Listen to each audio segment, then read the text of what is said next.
રાત્રિનો 1 વાગ્યો હશે. પરદેશમાં એક ટેક્સી ડ્રાઈવર એની રાતની શિફ્ટ પૂરી કરવાની ઉતાવળમાં હતો. આગળના 1 દિવસનો ઉજાગરો હોવાથી એને જલ્દી પોતાને ઘરે પહોંચીને આરામ કરવો હતો. એ જ વખતે એને એક કોલ આવ્યો. એ થોડોક વિચલિત થઈ ઉઠ્યો. એનું મન કહેતું હતું કે કોલ નથી ઉપાડવો. 30 મિનિટ પછી તો આમેય એ છૂટવાનો જ હતો. એટલે જો આ એક કોલ જતો કરે તો પછી છેલ્લી 30 મિનિટમાં ટેક્સી કંપની એને નવી સવારી માટે ક્યારેય ન કહેતી. મન ન હોવા છતાં એણે ફોન ઉપાડ્યો. કંપનીની ઓફિસે એને સરનામું આપ્યું. એણે એ તરફ ટેક્સી વાળી. અપાયેલા સરનામે પહોંચીને જોયું તો સાવ નિર્જન વિસ્તારમાં એક એકલું અટુલું ઘર ત્યાં હતું. ટેક્સી ઊભી રાખીને એણે હોર્ન માર્યું. કોઈ જ જવાબ ન મળ્યો. થોડીવાર એ એમ જ ઊભો રહ્યો. 1-2 મિનિટ પછી ફરી એકવાર એણે હોર્ન માર્યું. ફરી એમ જ બન્યું. ઘરમાંથી કોઈએ જવાબ ન આપ્યો. ઘરમાંથી કોઈ અવાજ કે હલનચલન ન જણાતા એને ત્યાંથી જતા રહેવાનું મન થયું. થાકેલું શરીર આરામ માટે કહેતું હતું. આમેય ઊંઘ તો આવતી જ હતી અને કંટાળો પણ એટલો જ આવતો હતો. પરંતુ જાણે કોઈ અદૃશ્ય શક્તિ દોરતી હોય એમ એણે ત્યાંથી જતા રહેવાનો વિચાર માંડી વાળ્યો. ટેક્સી બંધ કરીને એ નીચે ઉતર્યો. ઘરના બંધ દરવાજા પાસે જઈને બેલ વગાડી. ઘરની અંદરથી એક સાવ ધીમો અને નબળો અવાજ આવ્યો. 1 મિનિટ ભાઈ. એની સાથે જ કંઈક જમીન ઉપર ઢસડાતું હોય એવો અવાજ પણ સંભળાયો. એ ડ્રાઈવર એમ જ ઊભો રહ્યો. બીજી 5 મિનિટ પસાર થઈ ગઈ. પછી દરવાજો ખુલ્યો અને ડ્રાઈવરે જોયું તો 90 વરસ વટી ગઈ હોય એવી એક જીર્ણ શીર્ણ વૃદ્ધા સામે ઊભી હતી અને એની બાજુમાં નાયલોનની એક સુટકેસ પડી હતી. એણે અંદર નજર કરી તો ઘરમાં એક પીળો અને ખૂબ જ ઝાંખો પડી ગયેલ બલ્બ સળગી રહ્યો હતો. ઘરમાં જે કાંઈ ફર્નિચર હતું એ બધું એક સફેદ કપડાથી ઢાંકેલું હતું. એક તો એ ઘર સાવ નિર્જન વિસ્તારમાં આવેલું હતું. એમાંય આટલી હદે વૃદ્ધ સ્ત્રીએ બારણું ખોલ્યું હતું અને એ પણ ઓછું હોય એમ ઝાંખા પીળા પ્રકાશમાં સફેદ કપડાથી ઢંકાયેલું ફર્નિચર નજરે પડતું હતું. એ બધું જાણે એ આખો માહોલ કોઈક ભૂતિયા માહોલ હોય એવી પ્રતીતિ કરાવતું હતું. ડ્રાઈવરનું હૃદય ફક્ત 2 ક્ષણ માટે વધારે ઝડપથી ધડકી ગયું. પણ ફક્ત 2 ક્ષણ માટે જ. એ પછી એણે તરત પોતાના પર કાબૂ મેળવી લીધો. પેલા માજીએ કહ્યું કે ભાઈ, તમે મારી બેગ ટેક્સી સુધી પહોંચાડશો પ્લીઝ? કાંઈ પણ બોલ્યા વિના ફક્ત માથું હલાવીને હા પાડીને ટેક્સી ડ્રાઈવરે એમની નાયલોનની બેગ ઊંચકીને ટેક્સી તરફ ચાલવા માંડ્યું. બેગને ગાડીની ડિક્કીમાં મૂકતી વખતે એણે વિચાર કર્યો કે કદાચ માજીને એના ટેકાની જરૂર પડી શકે. એ પાછો ફર્યો. ખરેખર એવું જ હતું. એની રાહ જોતા હોય અથવા પોતે ટેક્સી તરફ જવાનું છે એ અચાનક ભૂલી ગયા હોય એમ એ માજી ત્યાં જ ઊભા હતા. ડ્રાઈવરે એમનો હાથ પકડીને ધીમે પગલે એમને ટેક્સી તરફ દોર્યા. એનું આવું સરસ વર્તન જોઈને માજી બોલ્યા, ભાઈ, તમારો ખૂબ ખૂબ આભાર. મને અંધારામાં ચાલતી વેળા પડી જવાની બીક લાગતી હતી. સારું થયું તમે મને ટેકો કર્યો.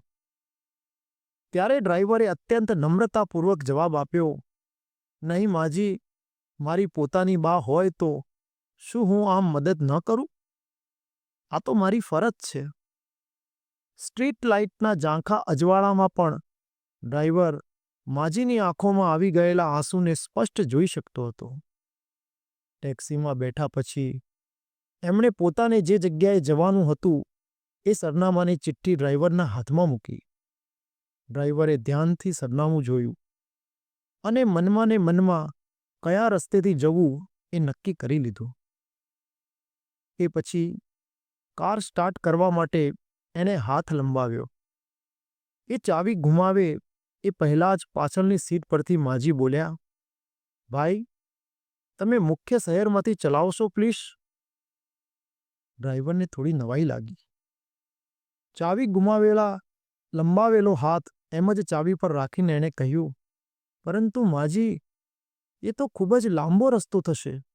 ઉપરાંત તમારે જે સરનામે જવાનું છે એ રસ્તો એની બિલકુલ વિરુદ્ધ દિશામાં છે. તમારે કંઈક ભૂલ થઈ રહી હોય એવું તમને નથી લાગતું? માજી 2 મિનિટ એની સામે જોઈ રહ્યા અને પછી બોલ્યા કે ભાઈ, મને ખબર છે કે એ વધારે લાંબો અને સાવ ઊંધો રસ્તો થશે, પણ જો તમને ઉતાવળ ન હોય તો એ રસ્તેથી લેશો પ્લીઝ? મારે કશી જ ઉતાવળ નથી. હું જ્યાં જઈ રહી છું ત્યાંથી મૃત્યુ પહેલાં હું હવે ક્યારેય બહાર આવવાની નથી. હું હોસ્પાઇસ હોમમાં જઈ રહી છું. ડ્રાઈવરે રિયર વ્યૂ મિરરમાંથી જોયું. માજીની આંખો છલોછલ હતી. ભીની આંખે જ એમણે કહ્યું, ડૉક્ટરે મને જણાવ્યું છે કે મારી પાસે હવે વધારે સમય બચ્યો નથી, એટલે હોસ્પાઇસ હોમમાં જતા પહેલાં હું છેલ્લી વખત મારા અત્યંત વહાલા શહેરને મન ભરીને જોઈ લેવા માંગુ છું. મોત મને એની સાથે લઈ જાય એ પહેલાં મુખ્ય શહેરની એક ઝલક જોઈ લેવાની મારી ઈચ્છા છે, પણ તમારી પાસે સમય હોય તો જ. જતાં જતાં કોઈને તકલીફ પડે એવું હું નથી કરવા માંગતી.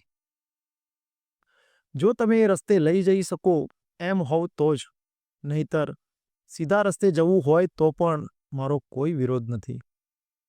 ટેક્સી ડ્રાઈવરે 2-4 મિનિટ મિરરમાંથી એમની સામે જોયા કર્યું. પછી ધીમેથી ટેક્સીનો મીટર બંધ કર્યું અને પૂછ્યું, બોલો, શહેરમાં કયા રસ્તેથી લઉં?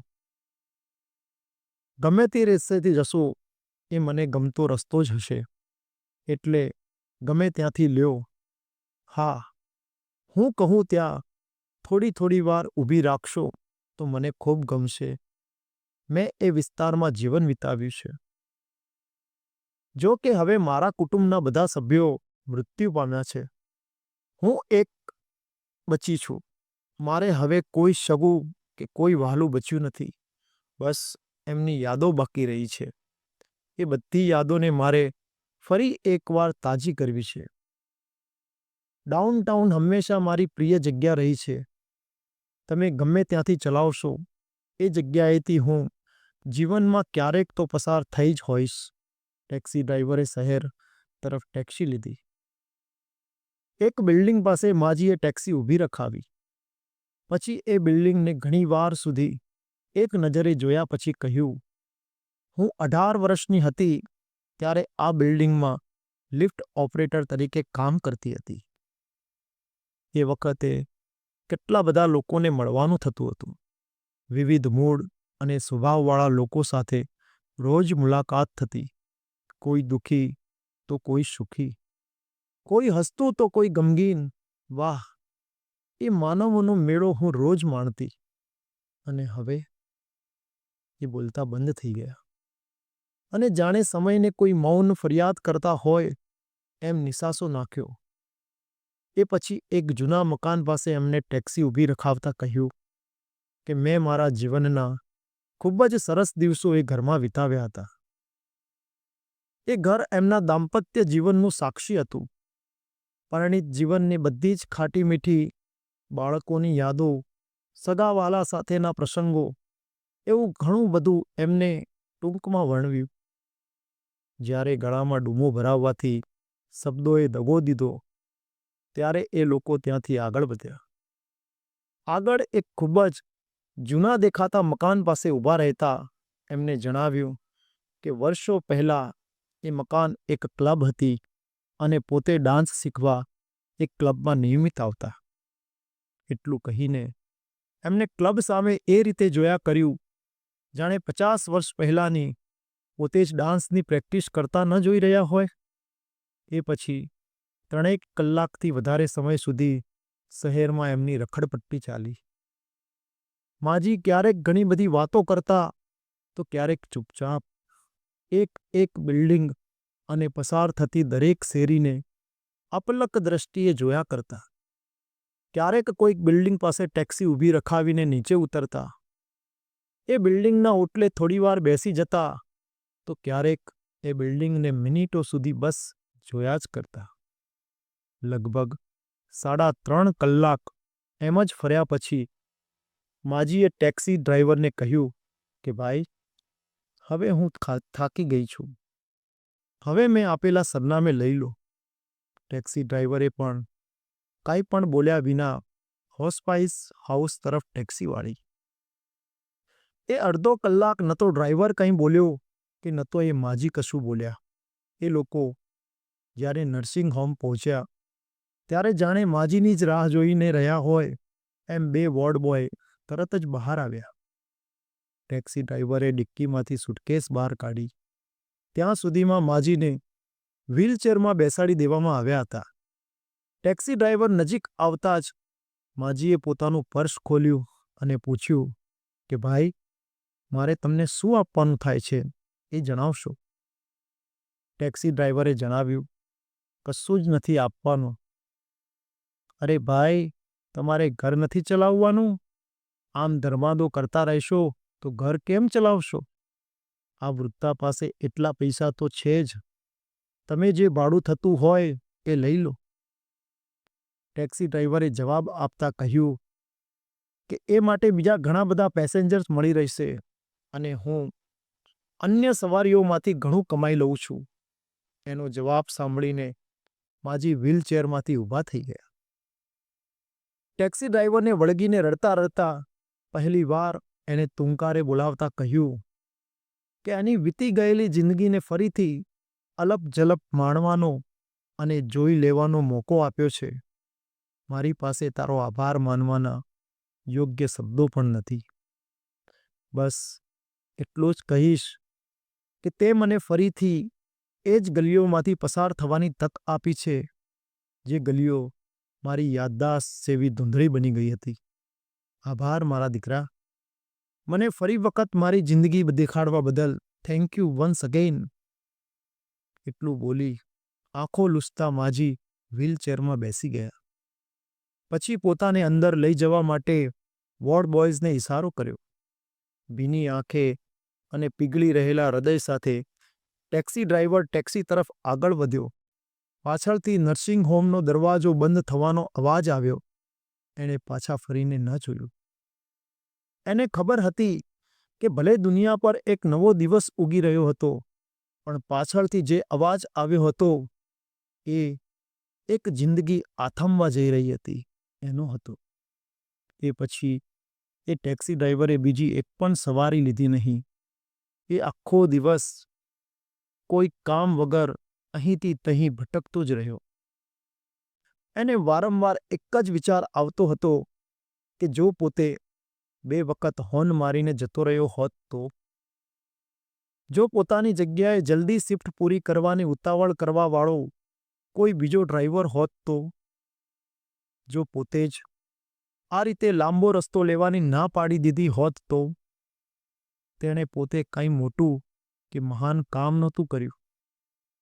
એની એને ખબર જ હતી, પરંતુ એને જે પણ કાંઈ કર્યું હતું એનાથી એની જિંદગીમાં એક મોટો ફેરફાર આવી ગયો. પણ મિત્રો, આપણે હંમેશા એવું માનતા હોઈએ છીએ કે કંઈક મોટું બને તો જ જીવન ધન્ય બની જાય, પરંતુ આપણે એ ભૂલી જતા હોઈએ છીએ કે જિંદગીની મહાન ક્ષણો જેને આપણે સામાન્ય બાબતો ગણતા હોઈએ છીએ એમાં જ વીંટળાયેલી હોય છે. નમસ્કાર મિત્રો, જો આ સ્ટોરી તમને પસંદ પડી હોય તો દરેક મિત્રો સાથે શેર કરજો, તેમજ વિડીયોને લાઇક કરી કમેન્ટમાં આપના વિચારો રજૂ કરવાનું ચૂકતા નહીં. જય શ્રી કૃષ્ણ.